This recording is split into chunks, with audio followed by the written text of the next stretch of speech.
आप सभी मित्रों को मेरा मैत्रीपूर्ण प्रणाम।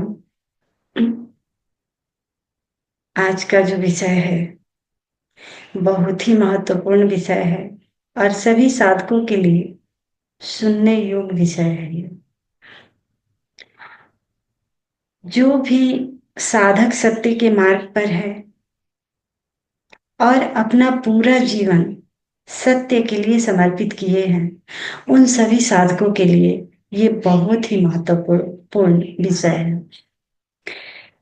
इस वीडियो को आप अंत तक जरूर सुने तो ही समझ पाएंगे। एक साधक मैसेज के माध्यम से हमें अपनी भावनाओं को साझा करते हैं। उन्होंने लिखा है, हे गुरु माँ, माँ मुझे माफ करना। माई, मैं जानता हूँ कि मैं माफी के लायक नहीं हूँ। मैंने अपने माँ के बारे में ऐसा विचार लाया। मैं बहुत शर्मिंदा हूँ। फिर भी मुझको माफ करना माँ। तुम ही मेरी जीवन की खेवैया। तुम्हारे बिना सब कुछ अधूरा सा है माँ। मुझ दुष्ट को माफ करना मैया। उन्होंने 2 दिन पहले हमें मैसेज के द्वारा अपनी भावनाएं साझा की थी। उसमें उन्होंने ये लिखा था कि माँ, मेरा जीवन बहुत ही अच्छा चल रहा है और पता नहीं आप क्या क्या बोलती हो। मुझे तो आप पागल लगती हो। उसी विषय पर हमने एक वीडियो अपलोड किए हैं यूट्यूब पर। उसको सुनने के बाद फिर से उनकी भावनाएं चेंज हुई और उन्होंने अपनी भावना मैसेज के जरिए हमें साझा किए हैं। गुरजीएफ का नाम किसने नहीं सुना होगा। आप सबने गुरजीएफ को तो जानते ही होंगे। गुरजीएफ विश्व का बहुत बड़ा सद्गुरु रहा है। वो बुद्धत्व के पहले उसका जो जीवन था, जैसे हम संसारिक का जीवन होता है वैसे ही उसका जीवन था। बहुत ही अच्छा खासा उसका कपड़े की व्यापार था। बड़ा व्यापारी था। फिर भी कहीं ना कहीं उसके भीतर किसी कोने में अशांति रही होगी। कहीं ना कहीं बाहरी लाख सुविधाओं के बाद भी उसके भीतर, उसके अंतर्मन में कहीं ना कहीं अशांति रही होगी। तभी उसके मन में सत्य के लिए गहरी प्यास जगी। इतने सुख सुविधाएं होते हुए भी किसी के मन में सत्य के लिए प्यास जगना, ये बहुत बड़ी बात होती है। जरूर अस्तित्व ने पुकारा होगा। हम सोचते हैं कि हम गुरु को ढूंढ रहे हैं, हम सत्य की खोज कर रहे हैं, हम अस्तित्व की तलाश कर रहे हैं, ईश्वर की तलाश कर रहे हैं।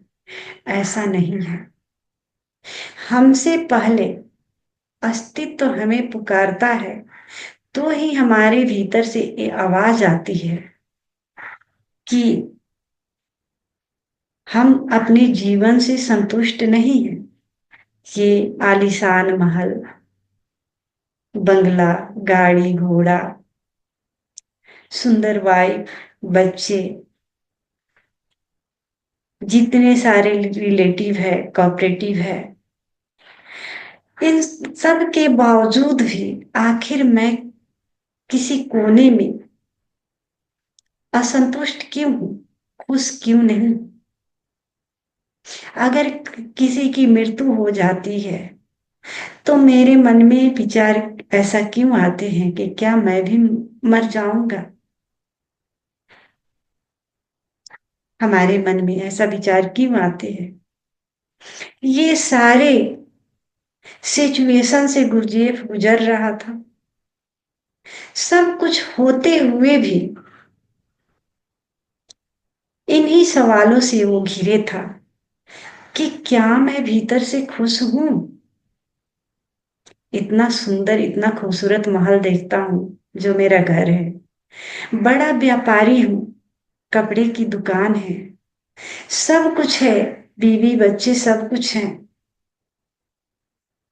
कोई कमियां नहीं है मेरे मेरे घर में, मेरे फैमिली में। फिर भी मैं असंतुष्ट क्यों हूं? भीतर से दुखी क्यों हूं? निराश क्यों हूं? उस उनके मन में ये सवाल उत्पन्न होने लगे और वो प्रगाढ़ होने लगे। बार बार वो सवाल उनके दिमाग में आते रहे कि मैं ये क्या कर रहा हूं। सुबह उठ जाओ, अपने बिजनेस पर लग जाओ, खाना खा लो, फिर रात को आओ, फिर सो जाओ, फिर शुरू कल होकर के वही सिलसिला शुरू। फिर बिजनेस पर जाओ, खाना खाओ, रात आके सो जाओ। ये दिनचर्या होती थी उनकी। फिर भी वो खुश क्यों नहीं थे? उनके मन में ये सवाल गहरे से गहरे घर के कर गया और बार बार आने लगा। जैसा कि हम सुनते हैं, पढ़ते हैं कहीं कहीं कि असली शांति बड़े बड़े बंगलों, आलीशान गाड़ियां, अच्छे अच्छे पकवान दुकान में नहीं है। वो स्वयं के भीतर है, सत्य की खोज में है, सत्य को जानने में है, ईश्वर से मिलन में है, स्वयं को पहचानने में है। जैसा कि हम पढ़ते हैं वैसे ही वो भी कहीं कहीं पढ़ते थे, सुनते थे। उनके भीतर एक गहन प्यास उठी, एक जिज्ञासा उठी, गहन प्यास उठी कि ये जो जीवन में जी रहा हूं, इस जीवन से मैं संतुष्ट नहीं हूं। तो आखिर वो कौन ऐसा जीवन है जिससे मैं संतुष्ट हो जाऊं? इतना कुछ होने के बावजूद भी मेरे भीतर खुशी नहीं है। कहीं ना कहीं मैं दुखी हूं, अशांत हूं। तो आखिर वो कौन ऐसी संपदा है जिसको पाने से मैं शांत हो जाऊं, मेरे भीतर शांति उतर जाए, मैं तृप्त हो जाऊं? आखिर वो कौन सी संपदा है? फिर उनको पता चला कि उसके लिए हमें किसी गुरु की तलाश करनी होगी और गुरु ही वो मार्ग बता सकता है जिस रास्ते पर चल के व्यक्ति उस स्थिति को उपलब्ध हो जाता है जहां सुख दुख से पार हो जाता है, जहां न सुख होता है और न दुख होता है। वैसी स्थिति को उपलब्ध हो जाता है। अब उसके मन में प्यास बढ़ने लगी गुरु के लिए कि वो गुरु कहाँ मिलेगा। वो सारा व्यापार वगैरह छोड़ के अपने बच्चे को सौंप दिया, परिवार को सौंप दिया और वो गुरु के तलाश में निकल गया।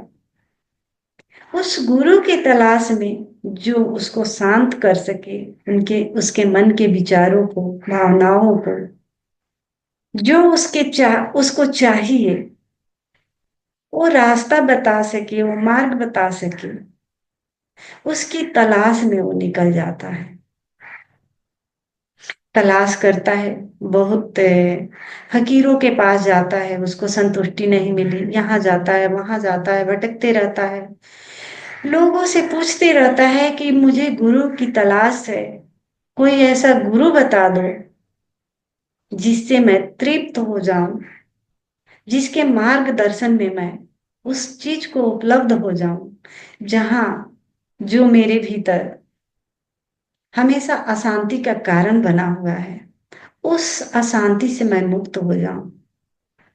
ये जो सुख और दुख है, इसके मैं पार हो जाऊं। लोगों से पूछता रहा, भटकते रहा। कभी लोग कहते मंदिर जाओ, मंदिर जाता। कभी कहते मस्जिद, मस्जिद में जाओ, मस्जिद जाता। कभी गुरुद्वारा जाता, कभी कहीं जाता, कभी कहीं जाता। भटकते रहता, भटकते रहता। अचानक एक दिन किसी ने बताया कि क्या भटक रहे हो, जाओ उस मंदिर में बैठो। तुम खोजोगे गुरु को तो शायद ही गुरु मिले। तुम्हें पता भी है कि कौन गुरु है? गुरु की पहचान क्या है? तुम्हें पता भी है? जब पता ही नहीं है तो तुम खोज कैसे सकते हो गुरु को? जाओ, मस्जिद में बैठो, नमाज पढ़ो, प्रतीक्षा करो।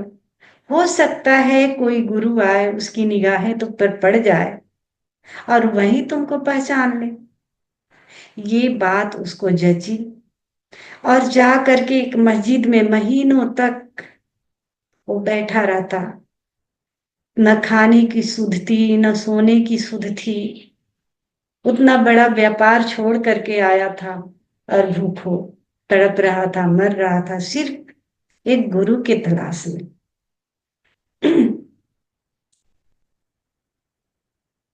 और अचानक एक दिन वो तलाश पूरी हुई। वो मस्जिद के दरवाजे पर बैठा था और अचानक से एक व्यक्ति आया। वो व्यक्ति बोलता है कि मैं देखता हूं तुम महीनों से यहां बैठे रहते हो, नमाज भी पढ़ने नहीं जाते, बस दरवाजे पर बैठे रहते हो। कहाँ से आए हो और किसकी तलाश है तुम्हें? गुरजेब बोलता है कि मैं फल्ला फल्ला जगह से आया हूं और मुझे गुरु की तलाश है। मुझे पता नहीं कि गुरु कौन है, और किसी ने हमें बताया कि मैं तो गुरु ढूंढ नहीं सकता। और ये बात सच भी है कि मैं कैसे पता लगाऊं कि गुरु कौन है। तो उसी ने हमें सलाह दिया कि तुम दरवाजे पर बैठो, बैठे रहो, हो सकता है कोई गुरु आए और तुमको पहचान ले। और इसी आशा में, इसी इंतजार में मैं महीनों से यहाँ बैठा हूं कि शायद कोई गुरु जिसकी निगाहें हम पर पड़े और वो हमें पहचान ले कि मैं गुरु की तलाश कर रहा हूं। वो व्यक्ति उसकी बातें सुनी, मुस्कुराया और बोला कि चलो, मैं तुम्हें ले चलता हूं। मैं जानता हूं गुरु का पता, गुरु कहाँ है। चलो, मैं तुम्हें लेकर चलता हूं। तुम्हारी प्यास देख करके मुझे तुम पर दया आती है। तुम्हारा समर्पण देख करके मुझे दया आती है।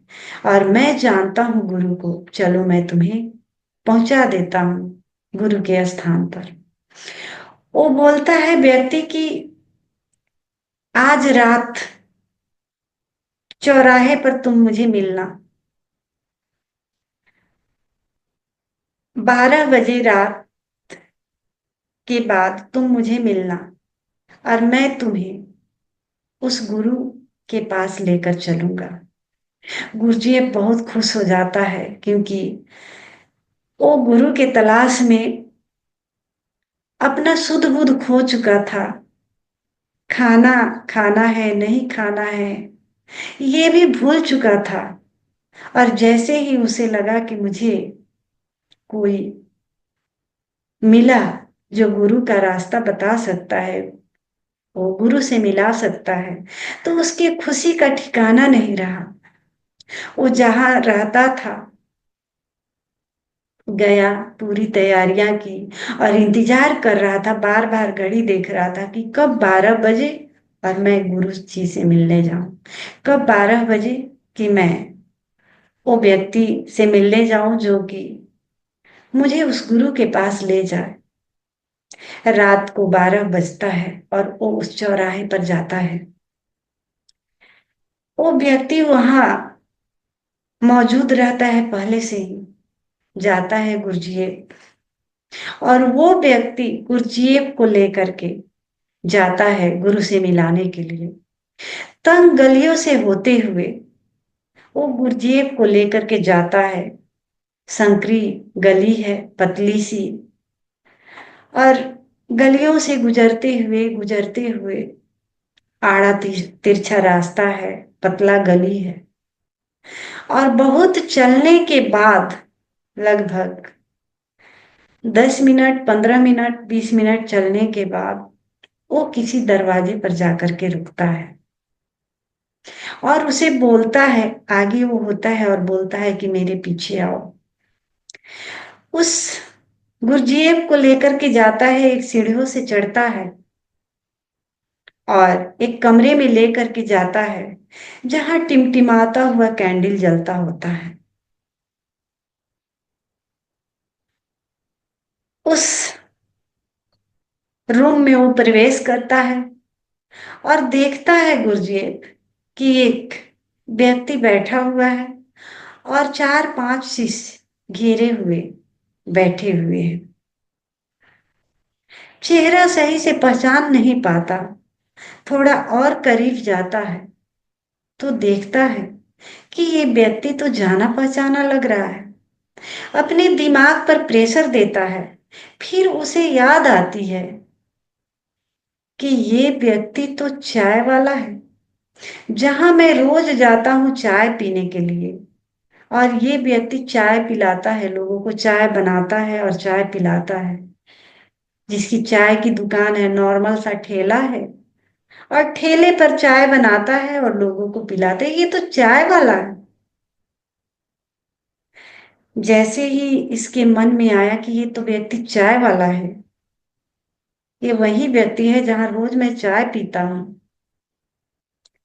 तुरंत वो जो गुरु बैठे थे उसको हाथ का इशारा दिए और बोलते हैं बैठने के लिए। गुरुजी बैठ जाता है। सभी आंख बंद किए हुए बैठे होते हैं। वो भी आंख बंद करके बैठ जाता है। आधा घंटा बीतता है, पौन घंटा बीतता है, 1 घंटा बीतता है। उसके बाद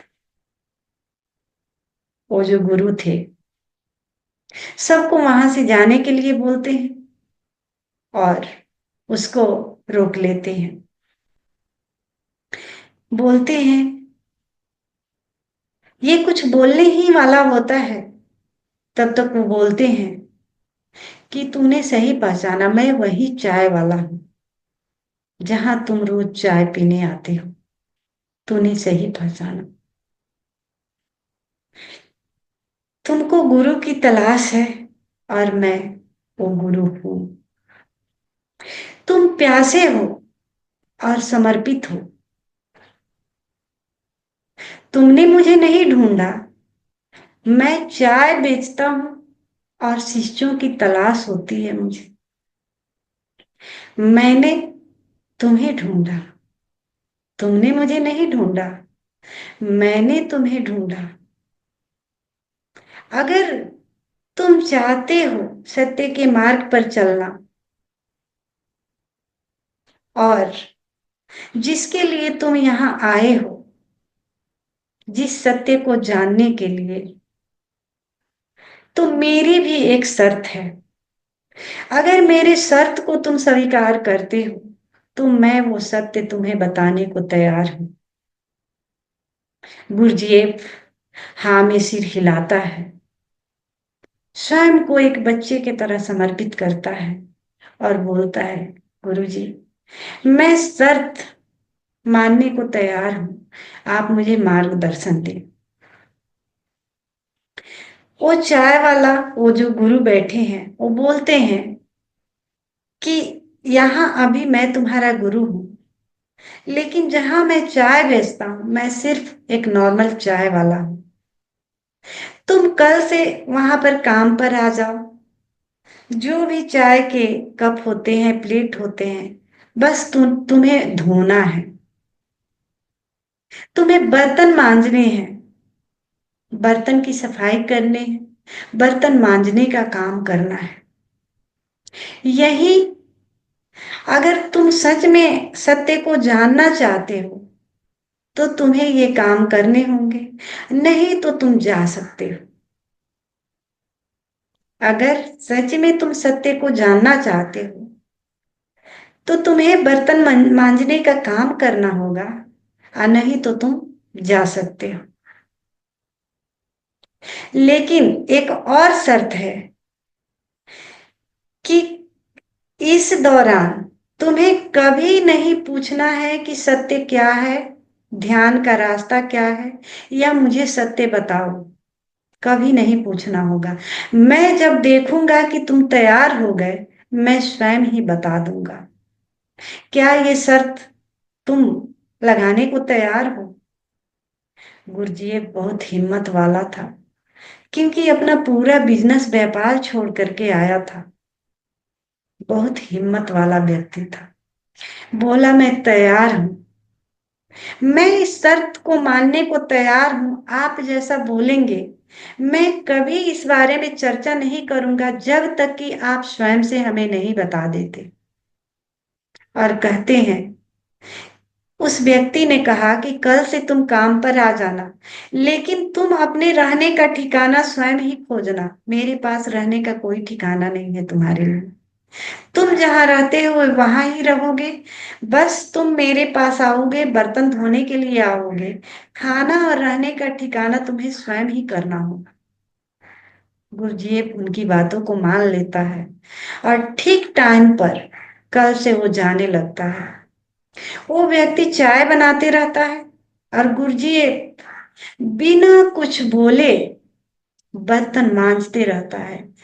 एक बर्तन आया, दूसरा बर्तन आया, कप आए, प्लेट आए, सबको मांजते रहता है, मांजते रहता है। और ये एक दिन की बात नहीं है, ये एक दिन महीनों की बात भी नहीं है, 2 बरस, पूरे 2 साल तक गुरजीएफ बर्तन मांजता रहा। उस दौरान उसने कभी मुंह तक नहीं खोला, जुबान तक भी नहीं खोला कि ये व्यक्ति मुझे सिर्फ यूज तो नहीं कर रहा, ये झूठा तो नहीं है। उसके मन में एक रत्ती शंका भी नहीं आया उस गुरु के प्रति, अशुभ विचार भी नहीं आया उस गुरु के प्रति। एक रत्ती भी अशुभ विचार नहीं आया। इतना विश्वास था उसको, इतना विश्वास था उसको कि 2 वर्ष बीत गए और एक बार भी उसने मुंह खोल करके नहीं बोला कि मुझे ध्यान क्यों नहीं बताते, मुझे सत्य का मार्ग क्यों नहीं बताते, मैं सिर्फ बर्तन ही मांजता रहूं। उसके दिमाग में ये भी ख्याल नहीं आया कि ये व्यक्ति धोखा दे रहा है कि क्या, ये सिर्फ मुझे बर्तन ही धुलवाने के लिए ऐसा नाटक तो नहीं कर रहा। उसके मन में एक रत्ती भी ख्याल नहीं आया। वो बर्तन मांजता गया, बर्तन मांजता गया, बर्तन को मांजते मांजते मांजते अपने भीतर के सारे अहंकार को मांज डाला, सारे विकार को मांज डाला। 2 बरस में वो पूरी तरह से निर्दोष बच्चा बन गया। उसकी आंखें गाय के समान हो गई। निर्दोष गाय जो होती है, आपने देखे होंगे, उनके उसके आंखों को देखना पारदर्शी होती है। उस गाय के समान हो गई उसकी आंखें। बहुत ही शांत, विश्राम पूर्ण हो, बस बर्तन ही धोता, बर्तन ही धोता, बर्तन ही धोता। 2 साल बाद पहली बार वो चाय वाला, वो गुरु गुरजीएफ से कुछ बोलता है। बोलता है कि आज तुम मेरे कमरे में आना। वो आधी रात फिर बुलाता है गुरजीएफ को और गले लगाता है। बोलता है कि अब तुम तैयार हो उस सत्य को पाने के लिए। मैंने इतने दिनों में देखा, तुम्हारे मन में एक भी विकार नहीं था, एक भी विचार नहीं उठे, एक भी विचार बुरे ख्यालात नहीं उठे मेरे प्रति कि मैं धोखेबाज तो नहीं हूं। तुम्हारे मन में ये भी नहीं उठा कि मैं कुछ जानता नहीं, सिर्फ बर्तन धोने के लिए यूज तो नहीं कर रहा। कुछ भी तुम्हारे मन में नहीं उठा, तूने अपने आप को ही पूरी तरह से साफ कर दिया। तुम अपने विकारों को साफ कर दिया, विचारों को साफ कर दिया। तुम पूरी तरह से स्वयं के भीतर खाली गड्ढे बन गए। अब मैं तुम में प्रवेश कर सकता हूं। अब तुमको दिया जा सकता है, क्योंकि तूने अपने पात्र की सफाई कर दी है। तुम खाली हो चुके हो। अब तुम्हारे पात्र में कुछ डाला जा सकता है, तुम्हारे पात्र को भरा जा सकता है।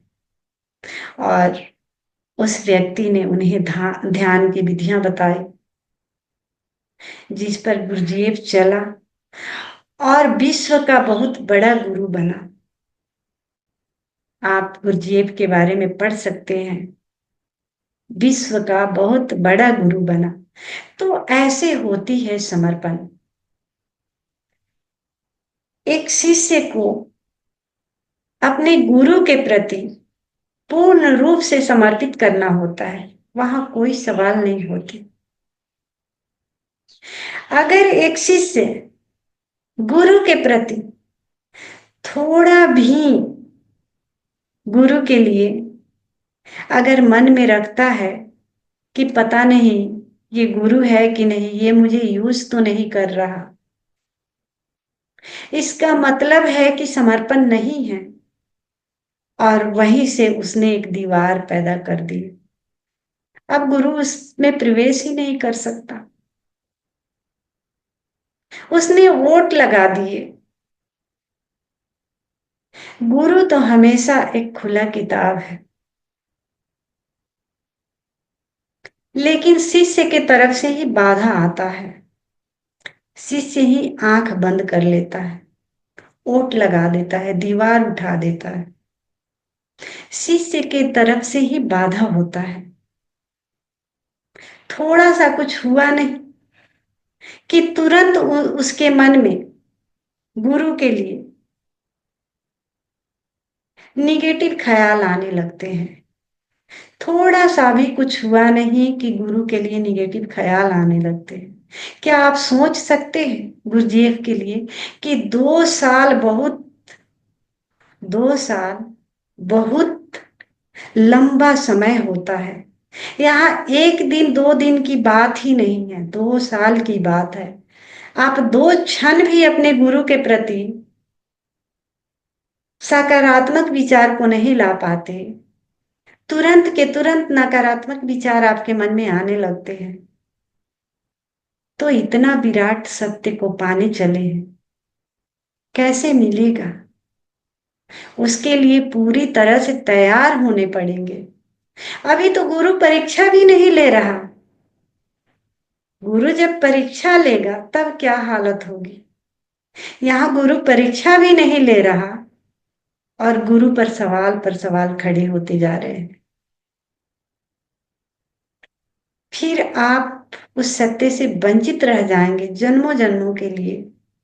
आपको वो सत्य नहीं मिलेगा, क्योंकि समर्पण बहुत जरूरी होता है।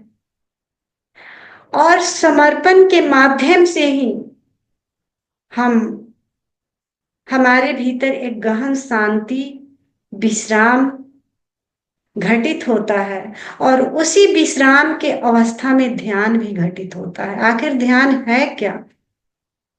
आपके मन में निगेटिव सवाल आते रहेंगे तो आपके भीतर तो उथल पुथल मची रहेगी ना, आप शांति को उपलब्ध हो ही नहीं पाएंगे। जब व्यक्ति समर्पित होता है तो गहन विश्राम पूर्ण हो जाता है। किसी के लिए जब व्यक्ति अगर समर्पित होता है तो उसके भीतर गहन विश्राम घटित होता है, और उसी विश्राम में ध्यान भी घटित होता है। गहन विश्राम ही तो ध्यान है ना। आखिर ध्यान है क्या? ध्यान है जब हमारे भीतर कोई पास्ट फ्यूचर नहीं रहता, प्रेजेंट पल रहता है और पूरा शरीर विश्राम पूर्ण होता है, मन भी विश्राम में होता है। हम स्वयं के भीतर पूरी तरह से हमारे कोश कोश रोम रोम पूरी तरह से विश्राम में पाते हैं, वही अवस्था तो ध्यान की अवस्था होती है। लेकिन जब आपके मन में ये तर्क, ये सारे ख्यालात आते रहेंगे, निगेटिव विचार आते रहेंगे, तो जब भी व्यक्ति के भीतर निगेटिव विचार आते रहता है तो व्यक्ति कभी भी विश्राम में नहीं जाता। इसीलिए साधक को हमेशा पॉजिटिव रहना चाहिए, क्योंकि आप देखना, अगर आप पॉजिटिव हो, आपके भीतर सेवा भाव है, समर्पण भाव है, तो आपका पूरा शरीर, मन, रोम रोम पूरी तरह से विश्राम पूर्ण होगा। लेकिन अगर आपके भीतर समर्पण नहीं है, विचारों के सैलाब चल रहे हैं और उथल पुथल मची हुई है कि ऐसा है वैसा है, ये गुरु वैसा है, ये गुरु नहीं है, तो आप विश्राम में नहीं जा सकते। रोम रोम आपका कंपित रहेगा, उथल पुथल रहेगा भीतर, और विश्राम में नहीं जा सकते, तो ध्यान कैसे घटित होगा? ध्यान नहीं घटित हो सकता। इसलिए समर्पण कहा जाता है ना, करुणा, समर्पण, सेवा भाव, अच्छी अच्छे हमें काम करने चाहिए, ताकि हम पूर्ण रूप से विश्राम पूर्ण हो सके। हम थोड़ा सा भी कुछ बुरा काम करते हैं तो हमारा मन से लेके हर चीज में कंपन होता है, उथल पुथल होता है, बेचैनी होता है, तनावग्रस्त हो जाते हैं हम, और यही तनाव हमें ध्यान में नहीं जाने देता। इसलिए साधक को इन सारी बातों पर ध्यान देनी चाहिए। ऐसे ही एक बहुत ही प्यारे साधक है जिनका भी कुछ ऐसे ही टाइप का प्रश्न होते रहता है हमसे।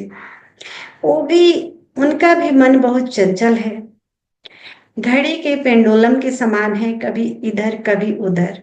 वो भी मध्य में कभी रहना नहीं चाहते, जीना नहीं सीखते, जीवन को जीने के लिए इधर उधर डोलते रहते। कभी वो मेरे बातों से इम्प्रेस हो जाते हैं, और कभी उनके मन लायक अगर बात नहीं हो तो फिर उनके भीतर उथल पुथल होने लगता है। फिर वो किसी का वीडियो मुझे मैसेज कर देते हैं कि ये सुनिए, वो सुनिए। यानी उनका ये कहना होता है कि आप जो कहती हैं और दूसरा जो कहता है, दोनों में विरोधाभास होता है। अब मैं क्या बताऊं इस पर। अगर वो भी एक बच्चे के समान है, एज तो ज्यादा है, और ऐसी स्थिति में है कि कब ईश्वर उन्हें बुला ले, ऐसी अभी हालात है उनके। तो ऐसे स्थिति में होते हुए भी वो स्वयं पर ध्यान नहीं दे रहे, बल्कि इधर उधर सिर्फ डोल रहे हैं, इधर उधर सिर्फ डोल रहे हैं।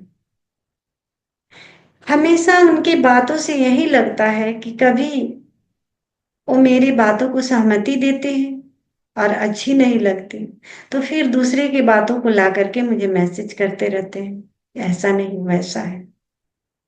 जबकि हर व्यक्ति अपने अपने ढंग से चल रहा है, हर व्यक्ति का रास्ता अलग अलग है। मेरे रास्ते जैसा, मैं जिस रास्ते पर चल रही हूँ, हो सकता है मेरा जो मार्ग है वो दूसरे का मार्ग नहीं होगा, दूसरे का मार्ग है वो मेरा मार्ग नहीं होगा। तो जब मेरा मार्ग अलग है, दूसरे का मार्ग अलग है, तो वो जो जिस मार्ग की बात करेंगे और जो देखेंगे वही बताएंगे, उसी मार्ग की बात करेंगे। और मैं जब अपने मार्ग की बात करूंगी तो मैं अपने मार्ग की बात करूंगी, मुझे जो दिखाई देता है उसी की बात करूंगी। मंजिल तो एक ही है ना, मंजिल तो एक ही है, इसमें कहीं कोई विरोधाभास नहीं है।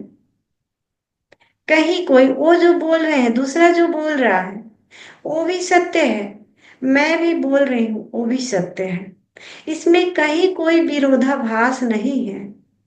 लेकिन उनको लगता है कि वो जो बोल रहा है वो कुछ और बोल रहा है, मैं जो बोल रही हूँ मैं कुछ और बोल रही हूँ। ऐसा नहीं है। सुनने वाले को लगता है कि विरोधाभास है, लेकिन है नहीं। अब ऐसा समझे, जैसे किसी ने कहा कि मुर्गी आई तब अंडे हुए, और किसी ने कहा अंडा आया तब मुर्गी हुई। दोनों सही कह रहे हैं कि मुर्गी से ही अंडा पैदा हुआ, और दूसरा जो कह रहा है कि अंडा से ही मुर्गी पैदा हुआ। दोनों अपने अपने जगह पर सत्य है। इसमें विरोधाभास कुछ भी नहीं है, दोनों वही बात कह रहे हैं। दोनों एक ही बात कह रहे हैं। विरोधाभास कुछ भी नहीं है, बस समझने की बात है। ये लड़ने की बात नहीं है, समझने की बात है कि अंडा और मुर्गी दोनों का एक ही रूप है। तो ये समझने की बात है, इसमें लड़ाई करने की बात ही नहीं। तो मेरे कहने का मतलब है कि जो लोग भी सत्य के बारे में बताते हैं वही अंडे और मुर्गी की बात बताते हैं। दोनों में कोई विरोधाभास नहीं है, दोनों सत्य ही है। वो अपने ढंग से बोल रहे हैं, मैं अपने ढंग से समझाने की कोशिश कर रही हूँ। बस मंजिल आ गया। मंजिल जब आता है तो समझ में आ जाता है कि सच्चाई एक ही है, सत्य एक ही है। बस बताने का अलग अलग तरीका है, अलग अलग ढंग है।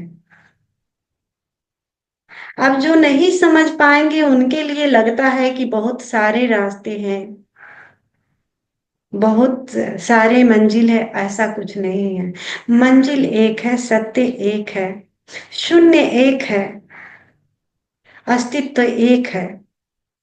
बस बताने के अलग अलग तरीके हैं, अलग अलग ढंग है। इसीलिए हमें कंफ्यूजन होता है। मैं यही बोलती हूं कि आपको जो रास्ता सहज लगता है चलने में, वही रास्ता को अपनाएं। जिस गुरु से आपको तालमेल बैठती है उसी गुरु का आप साथ पकड़ ले। अगर तालमेल नहीं बैठती तो आप उसे छांट दे।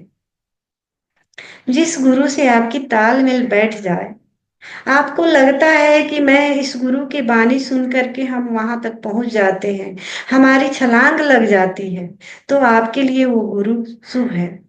अगर आपको लगता है कि नहीं, इस गुरु के रास्ते से हम जाते हैं या इनकी बानी सुन सुन करके हमें समझ में नहीं आता, हमारी छलांग भी नहीं लगती, तो फिर वहीं स्टॉप कर दे, फिर आगे बढ़े, किसी और गुरु का तलाश करें।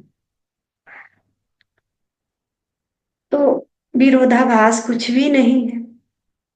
और मैं यही कहूंगी सभी साधकों से, जैसे कि इस कहानी के माध्यम से हमने बताने की कोशिश की है, कि समर्पण बहुत जरूरी होता है सत्य के मार्ग पर।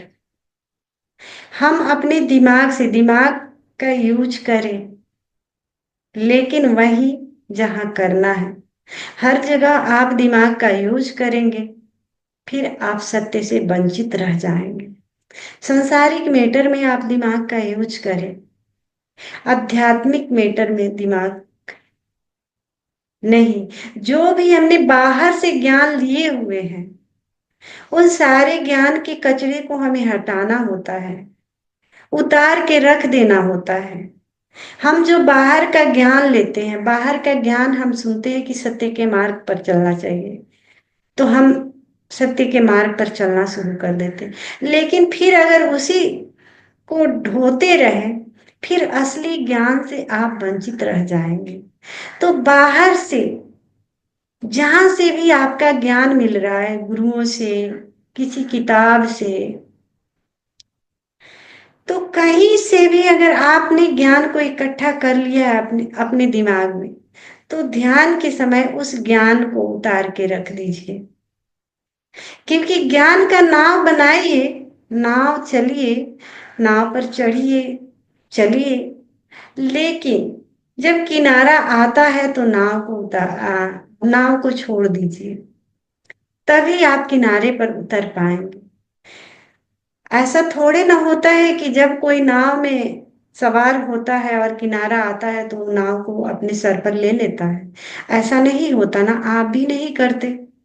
तो फिर जब हम दूसरे के ज्ञान का नाव बनाते हैं तो फिर उस ज्ञान के नाव को ढोते क्यों हैं? नाव इसलिए बनाते हैं ना कि हम उस मार्ग पर चले। लेकिन गहराई में उस नाव को उतारेंगे तभी तो हमें हम में सत्य जो है अवतरित हो पाएगा। सत्य को अवतरित होने के लिए भी उस ज्ञान को हमें साइड में करने होंगे, उतार के रख देने होंगे। अपने को एक खाली गड्ढा बनाना पड़ेगा, शून्य बनाना पड़ेगा, ताकि हम अस्तित्व के ज्ञान से भर जाएं। फिर जब हम ज्ञान से भरे जाएंगे, अस्तित्व के ज्ञान से, तो फिर दूसरा का ज्ञान काम नहीं आता। फिर हम स्वयं के ज्ञान ही बांटते हैं, स्वयं का ज्ञान ही हम लोगों को कह पाते हैं, जो हमारा जाना हुआ है, जो हमारा अनुभव किया हुआ है। तो मैं यही कहूंगी कि समर्पण बहुत जरूरी है। अगर आप किसी को गुरु बनाते हैं तो पूर्ण रूप से समर्पित होइए। अपने भाव को, विचार को शुद्ध कीजिए, सेवा भाव रखिए, तो ही आप ध्यान में आगे बढ़ पाएंगे। नहीं तो एक छोटा सा अहंकार का तिनका आगे नहीं बढ़ने देता। अहंकार ही तो बाधा है ना ध्यान के लिए। इसलिए इस अहंकार को समझने की कोशिश कीजिए, मन को समझने की कोशिश कीजिए। और इससे जैसे जैसे आप इस मन को, अहंकार को समझेंगे, स्वयं ही मुक्त होने लगेंगे। बस आपने मेरी बात को ध्यान से सुना, इसके लिए मैं अनुग्रहित हूँ। और आप सभी के भीतर बैठे परमात्मा को एक बार फिर से मैं प्रणाम करती हूँ।